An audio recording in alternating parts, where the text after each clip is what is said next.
Have you ever wondered why some people despise you not for what you've done to them, but for the simple fact that you were kind? Why your gentleness is returned with resistance, your softness with suspicion, and your empathy with silent punishment? This isn't about you being wrong. It's about how your light reflects what others are unwilling to face within themselves. Kindness, in its purest form, is not weakness. It is a mirror. And when a person has spent their life protecting their pain, building armor from abandonment, and masking their insecurity with cruelty, your kindness becomes a threat. It exposes their discomfort with vulnerability. It shows them what they never gave themselves permission to be: open, soft, receptive. And so they hate what they cannot understand. Carl Jung taught that projection is the root of human blindness. When someone hates you without cause, it's rarely about you. You are a canvas upon which their unconscious spills its contents. Your grace becomes an insult to their resentment. Your patience irritates their urgency to control. Your warmth burns against the cold walls they built to survive. And in that friction, their hatred is born, not from truth, but from unhealed memory. Most people live inside narratives they never question. They associate kindness with manipulation, softness with danger, love with obligation. If they were only shown love with strings attached, then your stringless generosity feels dishonest. If they learned that affection was transactional, then your free offering feels suspicious. And so they flinch, not at you, but at the ghost behind your face. It is a strange cruelty to punish the very presence that means no harm. Yet it is common and deeply human. Some people cannot hold kindness because they never learned how to receive. They confuse safety with boredom, peace with emptiness, and when someone offers them a love that doesn't hurt, they grow restless. Because pain, to them, feels like home. The mature woman must understand this. Not everyone will meet your goodness with gratitude. Some will meet it with projection, others with fear, and some with hatred, because to accept your kindness would mean confronting the absence of it in their own life. And not everyone is ready to face that abyss. Your presence, though innocent, becomes disruptive. This is why empathy must be paired with discernment. Because while your heart may want to heal, your soul must learn to protect. Jung would call this individuation, the process by which you stop abandoning yourself to be loved. You realize that not all kindness is welcomed, that not all broken things wish to be mended, and that sometimes the greatest kindness is distant. You are not obligated to prove your goodness to those committed to misunderstanding it. You are not required to stay in spaces that misread your silence as weakness and your care as manipulation. You are allowed to be kind and gone. You are allowed to give and step away, especially when your giving is met with contempt. Some will hate you simply because they cannot control you. Your kindness cannot be weaponized. Your peace cannot be provoked. Your presence cannot be owned. And for those addicted to domination, your freedom is offensive. They wanted a reaction, not a reflection. They wanted your submission, not your essence. There are women who walk through life, wondering why their love is punished, why their tenderness attracts cruelty. But it is not tenderness that invites pain. It is unguarded access. When you are kind without boundaries, you become a mirror too close for comfort. And those who hate themselves often smash the mirror, not realizing they are destroying the only source of truth they've encountered. To be deeply kind is to risk being misunderstood. But it is not your job to shrink so others feel safe. It is not your purpose to dull your light so others aren't blinded. A woman who has walked through her own shadows understands this. True kindness does not cower. It is fierce. It is rooted, and it knows when to walk away. You must understand the nature of projection. When someone calls your boundaries selfish, they are confessing their entitlement. When they label your peace arrogance, they are revealing their chaos. When they accuse your silence of guilt, they are projecting their noise. Let their words pass through you. They were never meant for you. They were meant for their own healing, which they have chosen to delay. In a world afraid of real connection, the kind soul is often alienated. But this alienation is not a curse. It is a path. The woman who chooses kindness again and again without losing herself becomes irresistible not because of what she gives, but because of what she refuses to surrender: her truth, her boundaries, her soul. So, the next time someone recoils from your gentleness, do not question your light. Question their shadows. Ask not, "What did I do wrong?" but "What did I reveal?" Because often, hatred is the echo of someone's pain bouncing off your wholeness. There are those who crave intimacy, but sabotage every soul that gets too close. They speak the language of connection, but their heart is guarded by barbed wire. And when someone like you comes along, someone whose warmth could melt years of internal frost, they lash out, not because you wounded them, but because you reminded them of how deeply they've gone numb. Your kindness is not seen as a gift, but as a disruption to the illusion of control they have spent a lifetime building. A mature woman must come to recognize this pattern, without taking it personally. The moment you stop internalizing someone else's chaos as your fault, you begin to reclaim your power. You begin to understand that not every emotional reaction is yours to hold. Not every cold shoulder is yours to warm. There is a difference between compassion and self-sacrifice. And your soul was not designed to be consumed in the fires of someone else's unresolved trauma. One of the habits that sets the irresistible woman apart is her refusal to be emotionally manipulated by guilt masquerading as love. She has trained herself to recognize when someone offers affection only when convenient, withdraws it when challenged, and then gaslights her for noticing. She has learned to read between the lines, not the words, but the silences. Not the gestures, but the intentions behind them. She sees the soul beneath the smile, and she refuses to settle for half-love dressed in full promises to those still imprisoned by their own wounds. Her clarity is unbearable. She becomes a walking contradiction to their worldview. How can she be so kind, and yet so firm, so soft, and yet so unreachable, so open, yet so impossible to control? They call her cold because she will not break. They call her proud because she will not beg. But the truth is simpler. She has spent too long bleeding in the name of love. And she has learned. There is a power in restraint that only the emotionally mature understand. The power to remain grounded in the face of chaos. The power to love without losing oneself. The power to stay soft without becoming a doormat. This woman does not yell to prove her point. Her silence speaks volumes. She does not explain her soul to those who mock its depth. She simply withdraws, and the absence becomes the answer. She understands the strange paradox of kindness, that the more genuine it is, the more threatening it becomes to the unhealed. Because true kindness is not performative. It holds a mirror.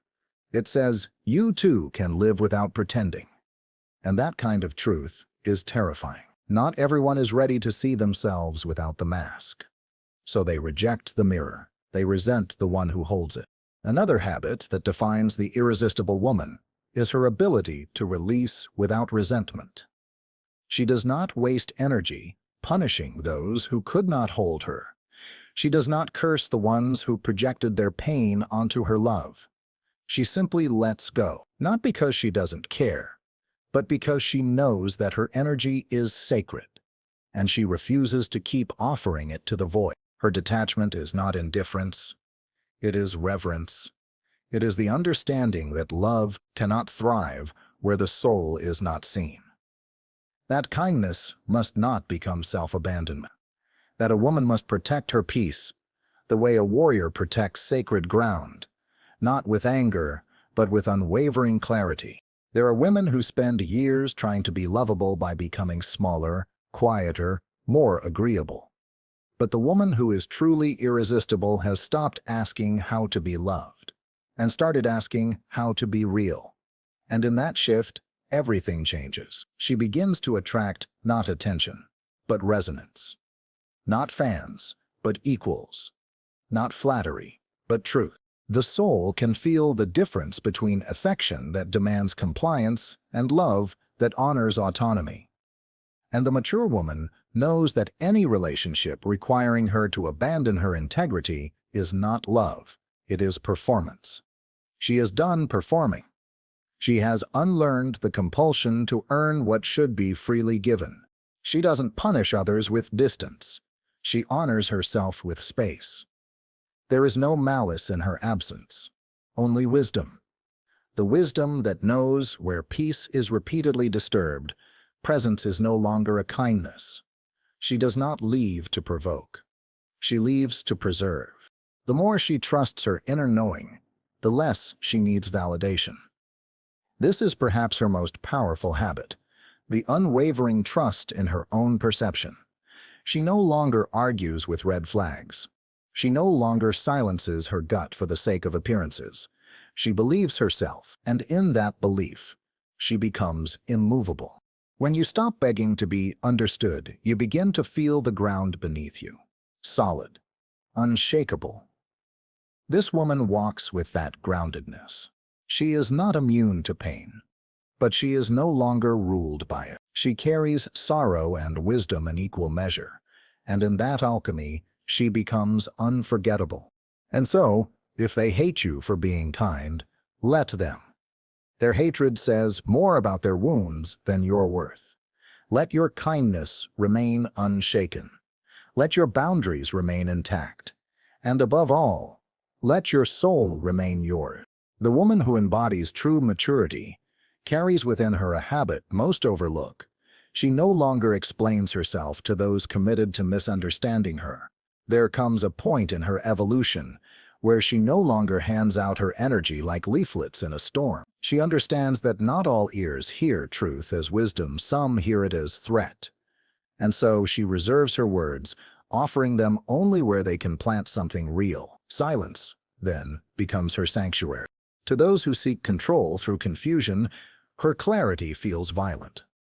They will call her names, shame her tone, rewrite her narrative to soothe their fragile egos. But she does not flinch. She knows that truth, especially when calmly spoken, often enrages those addicted to distortion. Her refusal to be baited becomes an act of spiritual defiance. Her grace becomes resistance. Her calm is power made quiet. One of her most radiant habits is how she chooses who may sit close to her. Access is not given. It is earned through consistency, safety, and mutual elevation. She no longer invites chaos to her dinner table out of politeness. She no longer entertains people who romanticize emotional recklessness. Her space is sacred, and her time is currency. She spends both with great discernment. This woman has met her own darkness. Not once, but many times. She has traced the roots of her patterns, sat with a younger version of herself that begged for crumbs and called it love. She has wept in the quiet hours over what she allowed, and she has chosen to forgive herself without conditions. That forgiveness, not the illusion of perfection, is what makes her radiant. She does not wear her healing as armor, but as truth. She is no longer impressed by charisma, without character. She sees past charm and recognizes patterns. She no longer confuses attention with intimacy or consistency with control. If a man cannot meet her at the level of her truth, she blesses him on his path and keeps walking. Her life is not a waiting room for someone else's readiness. She is no longer available for potential. To some, this makes her intimidating. But intimidation is simply what insecurity feels when faced with sovereignty. She does not wield her growth as a weapon, she simply refuses to shrink.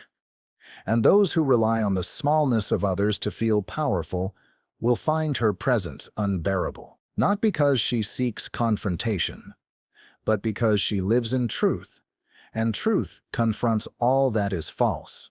Just by her resilience is quiet. It doesn't demand applause. It doesn't need an audience. It's in the way she gets up after being betrayed. Again. In the way she says no without guilt.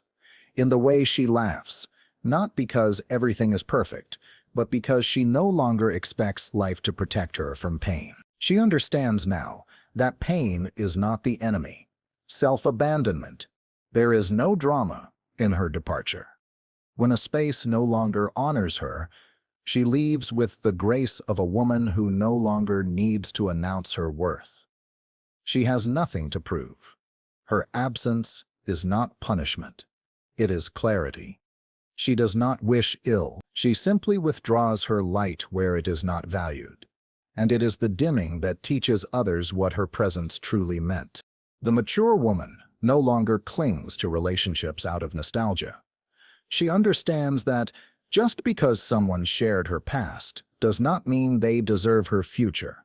She has learned to grieve without reopening the door. She has learned that closure is a gift she can give herself. She does not need an ending wrapped in dialogue. Her peace does not require permission. Her energy is no longer scattered. It is focused, refined, whole. When she loves, it is with the depth of a soul who has tasted loneliness and chosen love anyway, but it is never given recklessly. It is never used to fill a void. It is an offering, not a plea. And if it is not received with reverence, it is retracted without resentment. She understands that some people only love you when you make yourself small enough to fit inside their comfort zone.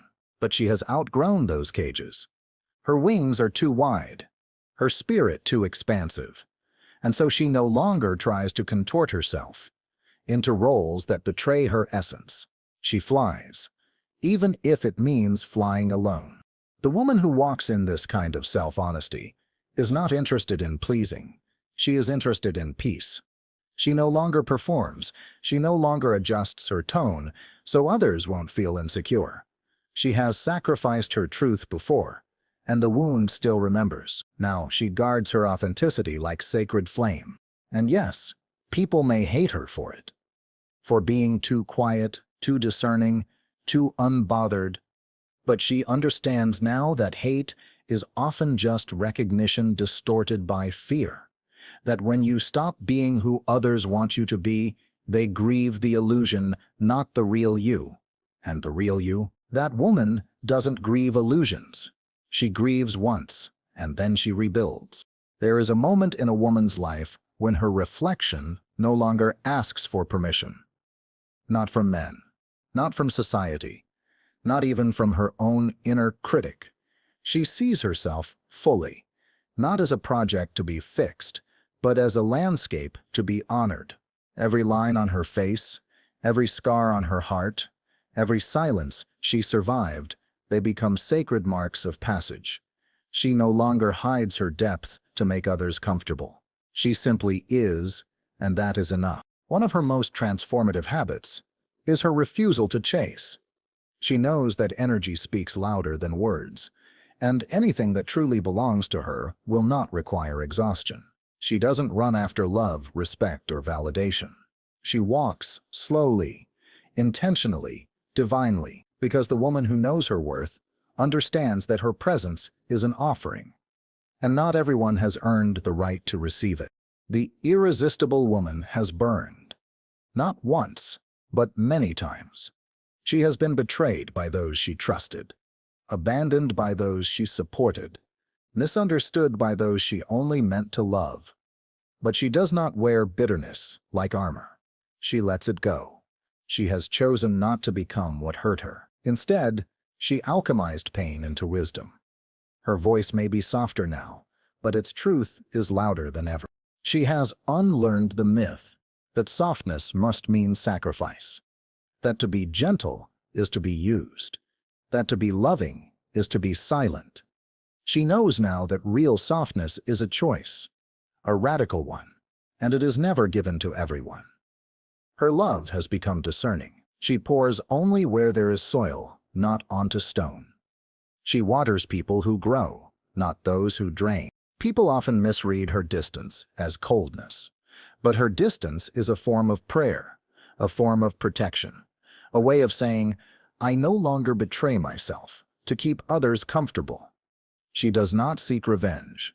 She seeks alignment. She does not explain her boundaries.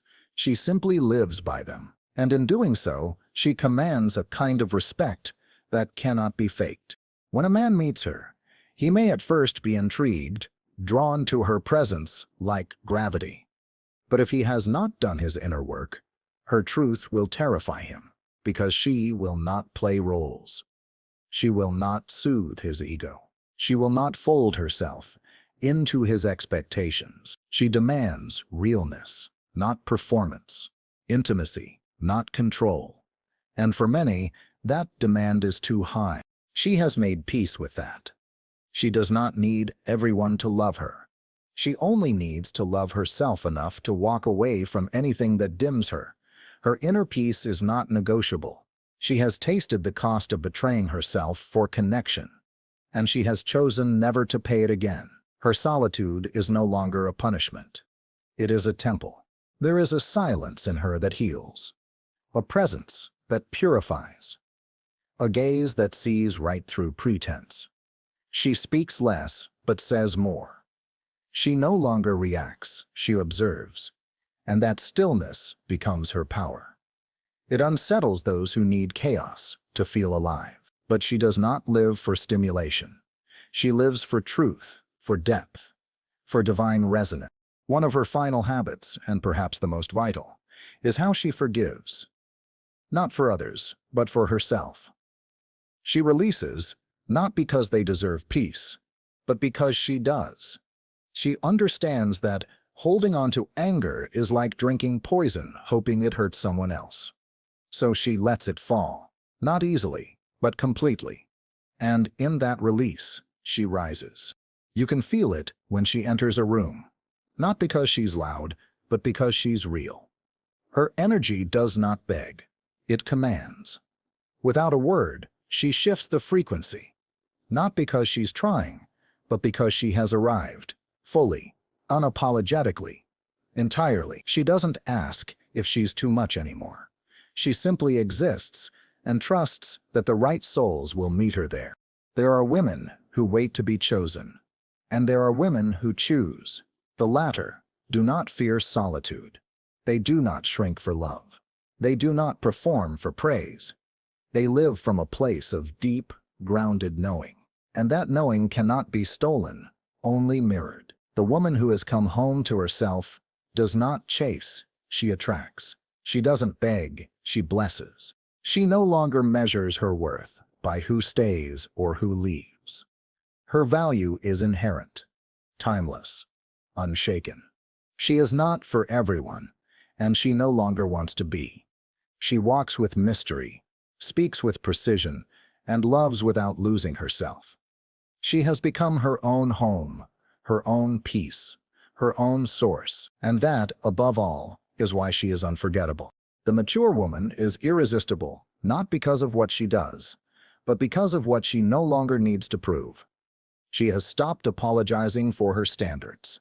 She has stopped offering herself as a sacrifice. She has remembered who she was before the world tried to define her, and in that remembering, she became unstoppable. The woman who knows her worth doesn't chase, she chooses.